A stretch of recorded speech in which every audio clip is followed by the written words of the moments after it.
What's up YouTube, Nick Cheadle here, welcome back to the channel. Today we are talking about the 3 crucial mistakes that most people make when it comes to training their biceps. Now these are the rules that I live by every single time I train my arms, and these are the 3 most crucial aspects of training your biceps when it comes to building muscle, building strength, and filling out a set of sleeves.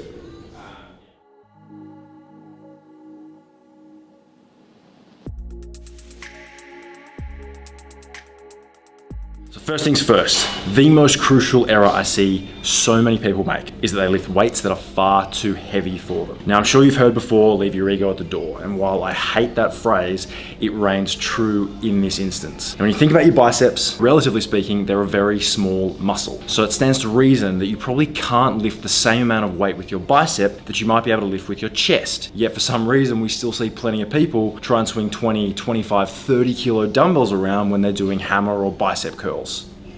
Makes no sense. So the first thing I'm gonna get you guys to do is to select a weight that is actually reasonable for your biceps to be lifting. So in order to train the biceps, we're talking about flexion at the elbow joint. That doesn't involve any movement at the shoulders or any other joint. In order to train the biceps, we just need to flex at the elbow. Now, if we can't do that in a controlled fashion,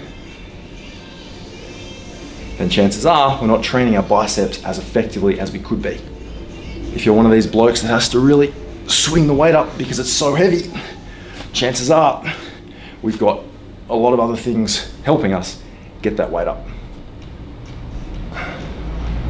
So that leads nicely into principle number 2, which is eliminating all forms of momentum. Now this is going to be very difficult to do if you're lifting a weight that is far too heavy for your biceps to actually lift. Now in order to build muscle, build strength, we want to apply as much mechanical tension through our biceps as possible. What does that mean? Basically we want to make sure that the bicep is doing all the work, not other supporting muscles or things like momentum. So when we think about elbow flexion, all we're talking about is this motion here.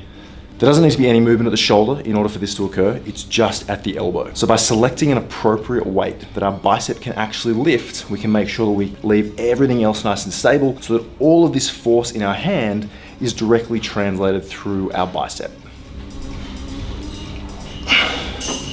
You'll see I keep my elbows super still in order to actually isolate my biceps.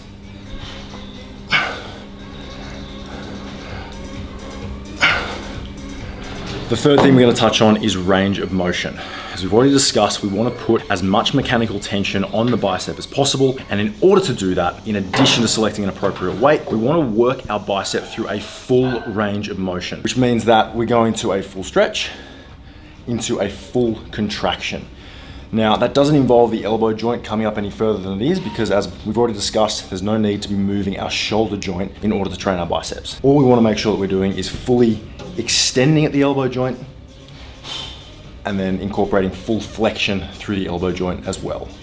So the most effective bicep curls that I perform and that I get my clients to perform are ones that incorporate a full range of motion. There's no cheating, there's no half reps, it's just full elbow extension into full elbow flexion.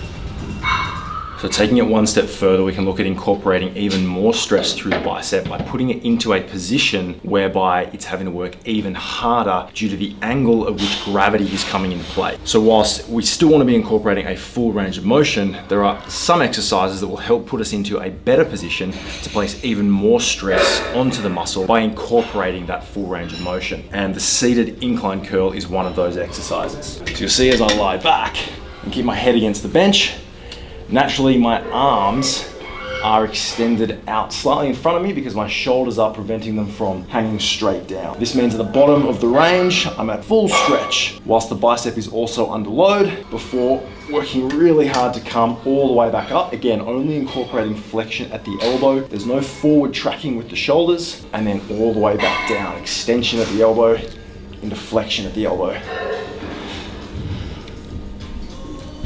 Now, my favorite exercises for the biceps are the ones that I've shown you today. They are the simplest and the easiest exercises to perform. They are quite literally the most obvious variation of a bicep curl using dumbbells. And that's simply because they offer the most mechanical advantage when it comes to training your biceps and putting your biceps under load as opposed to your shoulders or any other muscles that you might use to add momentum to a lift. If you want to build big arms, think about incorporating these 3 tips. Lighten the load so that you can eliminate all forms of momentum and incorporate a full range of motion. If you guys enjoyed today's video, please consider subscribing to the channel. I would very much appreciate any feedback that you have on this video. Happy arm training.